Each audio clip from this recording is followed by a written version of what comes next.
Nous ne commencerons pas par le passé lointain, mais par des temps récents. Imaginez ceci, un portrait officiel. Un regard majestueux et sur la tête de Sa Majesté la Reine Élisabeth II, l'un des joyaux les plus reconnaissables de la couronne britannique. C'est un diadème de diamants formé de 15 anneaux reliés entre eux, parfois ornés de perles pendantes ou, plus intrigant encore, de grosses gouttes d'émeraude. Il porte le nom de diadème de Vladimir. Et dans ce nom réside la clé d'une histoire incroyable, presque digne d'un film. Le diadème de Vladimir n'est pas qu'un simple bijou du palais de Buckingham, c'est un témoin silencieux mais éloquent de 2 siècles, de 2 empires et d'une fuite risquée, presque inimaginable. Comment ce trésor, créé en Russie pour une grande duchesse, a-t-il survécu aux tempêtes révolutionnaires et fini dans le trésor des rois anglais? La réponse réside dans l'atmosphère de luxe extrême et de folie romantique qui régnait à Saint-Pétersbourg dans la seconde moitié du XIXe siècle. Pour comprendre la valeur et l'importance de ce bijou, il faut plonger dans un monde où l'argent et les pierres précieuses n'étaient pas seulement des moyens, mais des instruments de pouvoir et de démonstration de statut. Nous sommes en 1874. L'héritier d'une des familles les plus puissantes d'Europe, le grand-duc Vladimir Alexandrovitch, fils de l'empereur Alexandre II et oncle influent du futur tsar Nicolas II, se prépare à son mariage. Sa promise est la princesse allemande Marie, destinée à devenir l'une des figures les plus brillantes et les plus élégantes de la cour russe, connue sous le nom de Maria Pavlovna. C'est pour elle que le grand-duc passe une commande digne de son rang auprès d'une des principales maisons de joaillerie de l'Empire, fournisseur officiel de la cour, Bolin. Le prix de cette commande époustouflait même les Romanov les plus avertis, 48 200 roubles. À l'époque, une somme astronomique, qui témoignait non seulement d'un amour sans limite, mais aussi du statut que la duchesse était appelée à occuper dans la capitale. Ce n'était pas un simple cadeau, mais une déclaration publique de grandeur et de richesse de la maison Romanov. La maison Bolin a réalisé la pièce dans le style néoclassique, alors en vogue. Le diadème se composait de 15 grands ovales de diamants, chaque ovale taillé à la perfection était enchevêtré dans un délicat cadre en or, et les ovales étaient reliés par des guirlandes de pierres plus petites et scintillantes. Mais le véritable génie de ce bijou ne résidait pas dans le nombre ou la taille des pierres, mais dans sa mécanique. C'était un véritable bijou d'ingénierie, pas un simple ornement statique. Chaque maillon, chaque ovale de diamant était monté sur une charnière, un petit mécanisme qui rendait le diadème incroyablement flexible. Grâce à cette flexibilité révolutionnaire, le diadème ne se contentait pas de reposer sur la tête.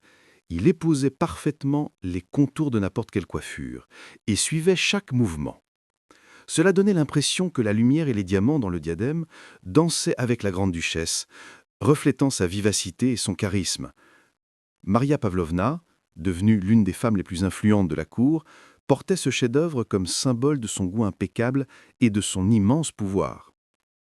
Créé avec une telle attention aux détails et une foi en l'éternité, le diadème semblait destiné à rester à jamais à Saint-Pétersbourg, transmis de duchesse en duchesse. Il incarnait l'âge d'or de la joaillerie russe et la stabilité de la dynastie. Mais cet âge d'or était condamné. Les bals élégants et l'éclat des diamants du palais de Vladimir furent la dernière scène avant la tempête à venir. Bientôt, le diadème allait non seulement changer de propriétaire, mais changer de continent, échappant miraculeusement au sort tragique qui frappait l'héritage impérial. La grande-duchesse Maria Pavlovna incarnait jusqu'au dernier moment non seulement le luxe, mais la confiance impériale. On la surnommait la reine de Saint-Pétersbourg et Michène, soulignant son influence et sa prééminence parmi l'aristocratie. Dotée d'un sens aigu de la mode, elle était non seulement une législatrice du style, mais aussi le centre non officiel de la cour alternative de l'empereur. Son palais, le palais de Vladimir sur le quai du Palais, devint un lieu d'attraction pour l'élite, où se déroulaient les réceptions et les bals les plus raffinés. Dans ce monde de célébrations sans fin, le diadème de Vladimir était l'accessoire parfait, soulignant son statut et son élégance, dansant à chacun de ses mouvements. Cependant, alors que le diadème brillait au bal, la réalité changeait rapidement autour. Des nuages politiques assombrissaient l'Empire russe. Dès 1917, l'Empire était en proie au tumulte.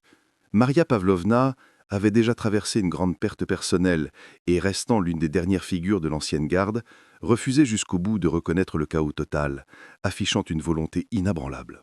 Lorsque la capitale fut prise par le mouvement révolutionnaire et que la position de la dynastie devint critique, la duchesse comprit qu'elle devait sauver sa vie. À l'automne de cette année fatidique, elle parvint à quitter Petrograd pour se diriger vers le sud, à Kislovodsk. Ce fut un voyage précipité et forcé qui ne lui permit pas d'emporter tous ses biens. Prenant une décision incroyablement difficile et risquée, elle rassembla ses innombrables bijoux, dont le scintillant diadème de Vladimir, et les cacha soigneusement dans ses appartements du palais de Vladimir. Elle connaissait la cachette, qui, espérait-elle, protégerait ses trésors jusqu'à de meilleurs jours. Le palais fut bientôt saisi et scellé par le nouveau pouvoir. Les bijoux cachés dans les recoins furent enfermés. Leur sort semblait scellé, retrouvés, confisqués et probablement envoyés aux enchères occidentales, comme cela arriva pour une grande partie du patrimoine des Romanov. Toute l'histoire, enfermée dans les diamants et l'or, était sur le point de disparaître. Mais c'est précisément à ce moment critique, quand l'espoir semblait perdu, qu'un personnage inattendu entre en scène. Un homme sans lien de sang avec la dynastie, mais animé par loyauté, amitié et courage. Il s'appelait Albert Stopford.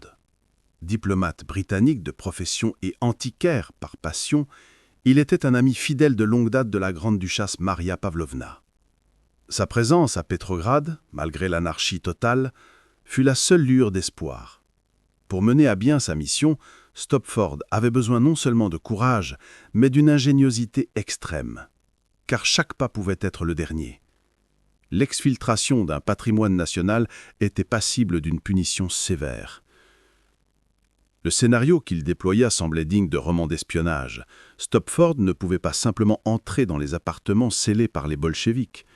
Usant de sa couverture diplomatique et probablement en soudoyant ou trompant les gardes, il pénétra à plusieurs reprises dans le palais de Vladimir, sous l'apparence la plus anodine mais ingénieusement conçue, celle d'un coursier.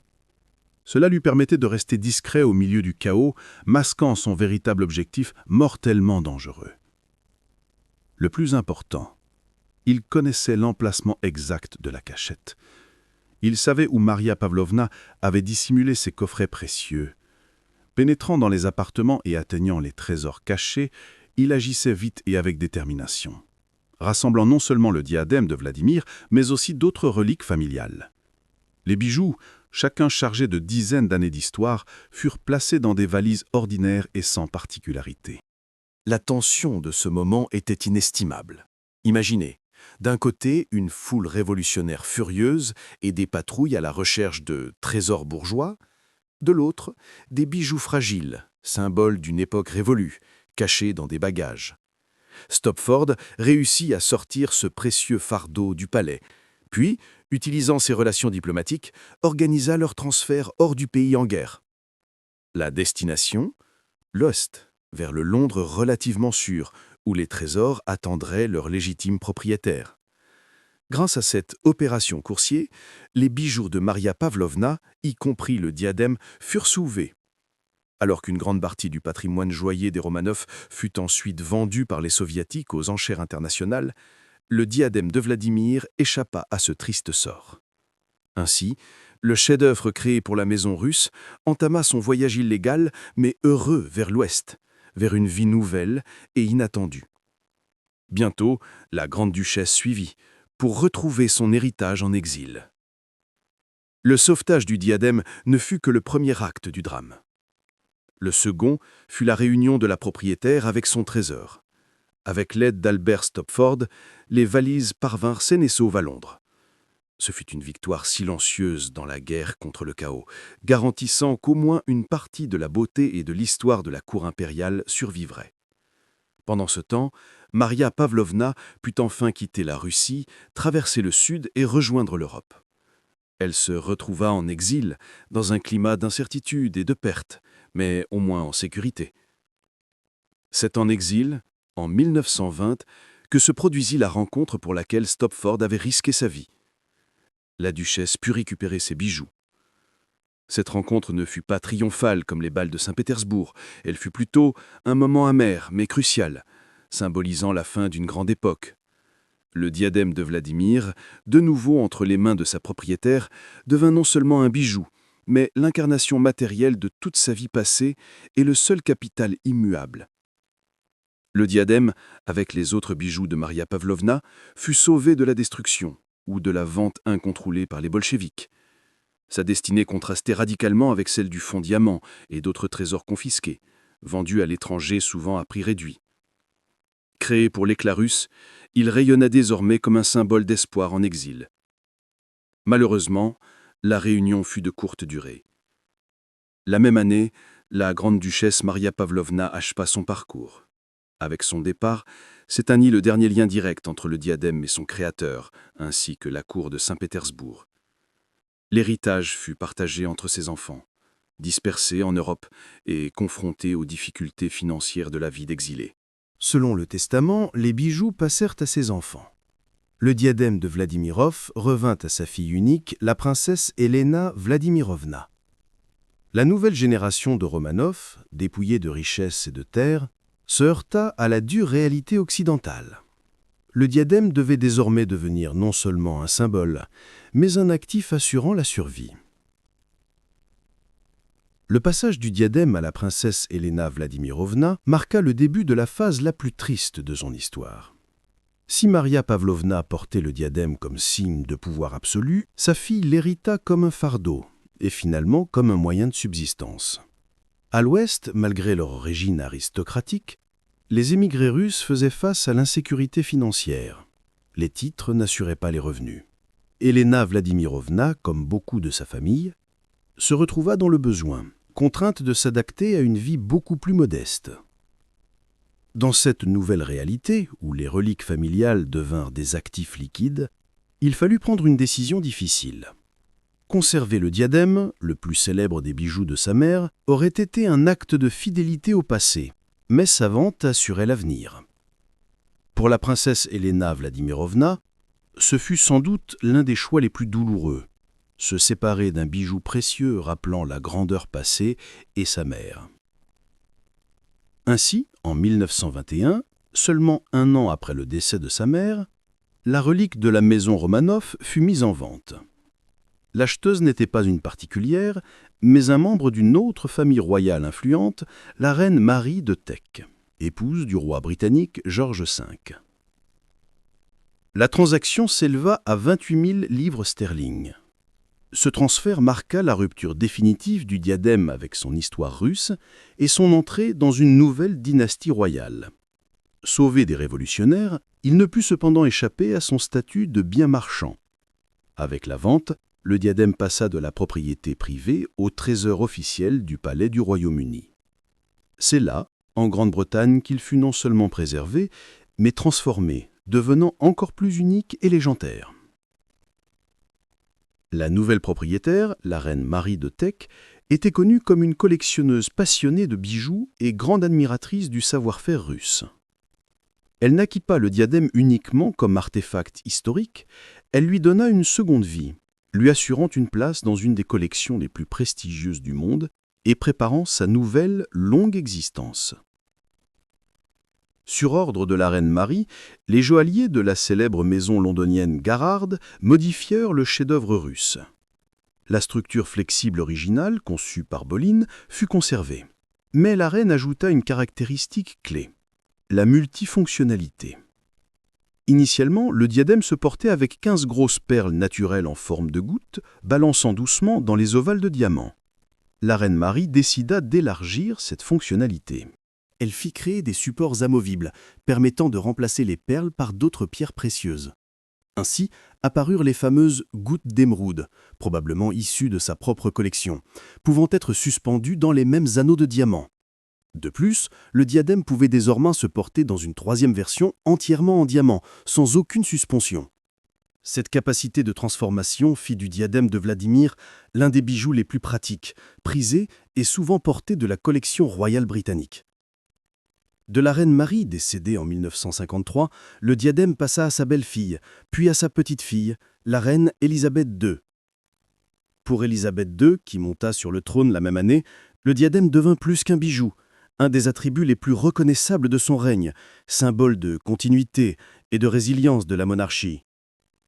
Elle le porta innombrables fois, réceptions d'État, banquets et portraits officiels, alternant perles, émeraudes et diamants. Chaque apparition avec ce diadème rappelait l'histoire grandiose, tragique, mais incroyablement chanceuse. Ainsi, le diadème de Vladimir est plus qu'un simple cadre pour pierres précieuses. C'est un pont matérialisé dans le temps, reliant l'éclat de l'art russe aux traditions de la couronne anglaise, un rappel dramatique de l'effondrement d'une grande dynastie et de la survie étonnante d'une autre. Il acheva son incroyable voyage, commencé dans le somptueux palais de Vladimir à Saint-Pétersbourg, traversant la peur et le danger révolutionnaire, pour finalement s'ancrer à jamais dans la lumière du palais de Buckingham, devenant l'un des trésors les plus historiques et somptueux du monde. Et l'histoire s'achève, mais les questions essentielles restent. Lorsque le diadème s'installa au palais de Buckingham, sa conservation était garantie à la hauteur de son origine. Cependant, dans cette conclusion idéale pour la couronne britannique réside une profonde ironie historique. Tout au long de cette incroyable saga, la principale crainte était unique, que le trésor soit vendu et dispersé. Le diadème échappa au sort tragique de la majorité des bijoux de la maison Romanov, vendus pour alimenter le trésor de l'État. Il fut sauvé par un ami dévoué et transporté secrètement. Peut-on considérer comme un sauvetage le fait que ce geste ait conduit à un changement de propriétaire, contre de l'argent certes, dans des conditions plus favorables et civilisées ? N'est-il pas surprenant que le diplomate, agissant pour un ami, ait involontairement contribué à ce que le relique soit finalement vendu dans son pays natal ? Et enfin, la question du droit. Jusqu'à aujourd'hui, certains bijoux exfiltrés à l'époque font toujours l'objet de débats. Le diadème, techniquement sorti clandestinement et non offert ou acheté auprès de l'État, porte toujours cette empreinte controversée. Le diadème conserve les réponses à ces questions dans ses ovales de diamant. Mais la conclusion principale est peut-être que dans une grande histoire, il n'y a ni héros simple ni méchant simple. Il n'y a qu'une succession de décisions inévitables qui ont déterminé où brille aujourd'hui l'un des plus dramatiques chefs-d'œuvre de la joaillerie. L'histoire prend vie quand on en parle. Abonnez-vous. La suite révélera ce qu'on raconte rarement.